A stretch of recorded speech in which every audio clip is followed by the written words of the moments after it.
Friends, अगर मैं आपके सामने शेयर मार्केट की बात करें तो बहुत ही अनसर्टेनिटी भरा शेयर मार्केट है। अगर आप इंडिविजुअल स्टॉक्स को टारगेट करते हैं तो यकीन मानना काफ़ी मुश्किल रहता है। साथ ही साथ अगर आप म्यूचुअल फंड्स के अंदर होते हो तो यही आपको एज एक मिल जाता है कि वहाँ पर आपको एक फंड मैनेजर मिल जाता है और आपको शेयर्स के अंदर बेचने खरीदने का झंझट नहीं रहता। म्यूचुअल फंड में अंदर आपको एक बास्केट पूरी तैयार मिल जाती है कुछ शेयर्स की, तो जिससे आपका काफ़ी काम आसान हो जाता है। क्योंकि मैं यहाँ से बहुत सारे इन्वेस्टर्स के डाउट देखता हूँ कि वो शेयर्स खरीदते हैं, उसके बाद वो शेयर्स टूट जाता है। तो ये एक आम बात है। अगर कंपनी फंडामेंटली स्ट्रांग है तो रिवाइव करेगी, नहीं है तो कंपनी खत्म हो जाएगी। ये सारी चीज़ें आपको देखने को मिलती है। साल 2 साल 5 साल तक फंसे रहते हैं इन्वेस्टर। वैसा ही कुछ यहाँ पर देखने को मिल रहा है। KDDL, जी हाँ, KDDL की बात करेंगे तो ये कंपनी वॉचेस वगैरह बनाती है।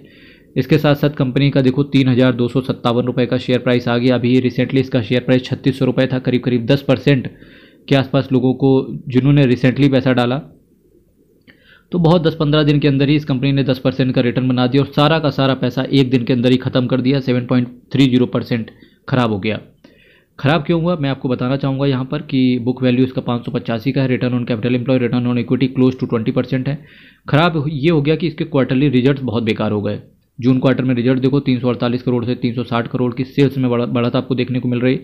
उसके बावजूद भी इसका नेट प्रॉफिट धड़ाम से गिर गया। 35 करोड़ से केवल 28 करोड़ का नेट प्रॉफिट आया, और ना केवल 28 करोड़ का आया बल्कि हम यहाँ पहुँच गए मार्च 2023 के अंदर। एक साल ईयर ऑन ईयर बेसिस पे बहुत बुरी तरीके से पिटाई हो गई नेट प्रॉफिट के अंदर, जिसकी वजह से EPS भी बहुत बुरी तरीके से पिट गया। इसका केवल 13 का EPS बचा। तो यही कंपनी का शॉर्ट टर्म के अंदर आपको देखने को मिलता है कि भाई साहब अगर कंपनी के फंडामेंटल्स खराब हो जाएंगे, कंपनी का शेयर गड़बड़ा जाएगा। तो जिसी वजह से शेयर के प्राइस के अंदर बहुत ज़्यादा पिटाई देखने को मिली। 20 के डेटा डेज था तो 19 का डेटा डेज बचा।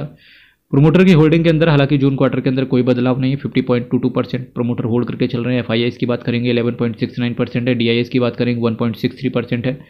गवर्नमेंट ऑफ इंडिया की बात करेंगे तो इन्होंने भी थोड़ा सा स्टेक कंपनी के अंदर इंक्रीज़ किया है जून क्वार्टर में, जो कि है 0.12%। अब कौन सी गवर्नमेंट है आइए चेक कर लेते हैं यहाँ पर। तो ये हमारे पास फिलहाल डेटा नहीं है, पर गवर्नमेंट के पास स्टेक है थोड़ा सा कंपनी का। पब्लिक के होल्डिंग की बात करेंगे तो 36.34%, 36% के आसपास पब्लिक अभी भी ओन करके चल रही है। अब इसमें पब्लिक में बड़े बड़े नाम हैं, जैसे आशा मुकुल अग्रवाल हैं, सिद्धार्थ अय्यर, भारत सी जैन एंड ऋषिकेश जगदीश टाकरे से ये 1.11% स्टेक है। तो बहुत सारे दिग्गज इन्वेस्टर्स के पास पैसा लगा हुआ है। अगर हम कॉरपोरेट यानी कि बड़े बड़े जो दिग्गज मार्केट के कहे जाने वाली रेटिंग एजेंसीज हैं, केवल एक को छोड़ दें तो बाकी सभी ने अभी भी बाई रेटिंग पर यहाँ सलाह दी है। यानी कि उन्हें ऐसा लगता है कि शॉर्ट टर्म में ये कंपनी एक तरीके से नीचे गिरावट देखने को मिल सकती है, पर लॉन्ग टर्म में अभी भी स्टडी इसकी पॉजिटिव ही है। अब KDDL लिमिटेड से रिलेटेड एक और अच्छी चीज़ है कि इसका बाईबैक भी अभी फिलहाल चल रहा है। एक्सीडेट अभी आने वाली है, 21 या 22 अगस्त को इसकी एक्सीडेट होगी, या शायद 26 अगस्त को इसकी एक्सीडेंट होगी। तो 3257 का जो भी शेयर प्राइस खरीदेगा उसका 3700 में कंपनी बाईबैक कर सकती है, डिपेंडिंग अपॉन द सिचुएशन कि एक्सेप्टेंस रेशियो कितना होने वाला है। चूँकि पब्लिक के पास होल्डिंग बहुत ज़्यादा है, तो जिसकी वजह से 15% का हालांकि इन्होंने रिजर्वेशन स्मॉल पब्लिक रिटेलर को तो दिया है, पर 36% के आसपास पब्लिक की होल्डिंग चल रही है। तो जिसकी वजह से जो एक शेयर की स्ट्रेटेजी होती है वो काम नहीं कर सकती है। तो ये सारी चीज़ें हैं। तो KDDL का आज एग्जांपल इस वजह से भी बताना था कि बहुत सारे डाउट आते हैं, लोग पैसा लगा देते हैं।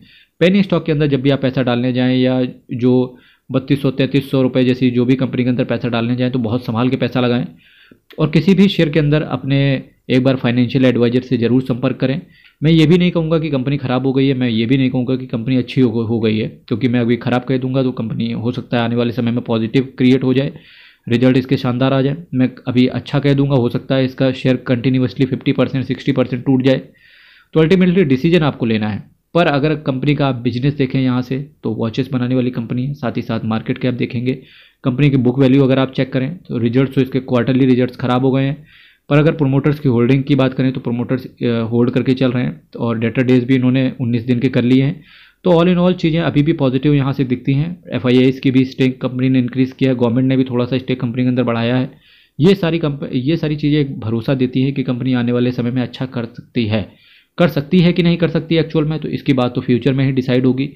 चलिए यहीं से विदा लेंगे। आपकी क्या राय है इस शेयर को लेकर के? हालांकि इसका बाईबैक अभी आना बाकी है, 3700 रुपये में बाईबैक है, तो एक यहाँ से एक मोमेंटम वापस से शिफ्ट हो सकता है। साथ ही साथ मंडे को आपको मार्केट भी पॉजिटिव ट्रेजेक्टरी में जाते हुए देखने को मिलेगा, तो वो भी इसको सहारा दे सकता है।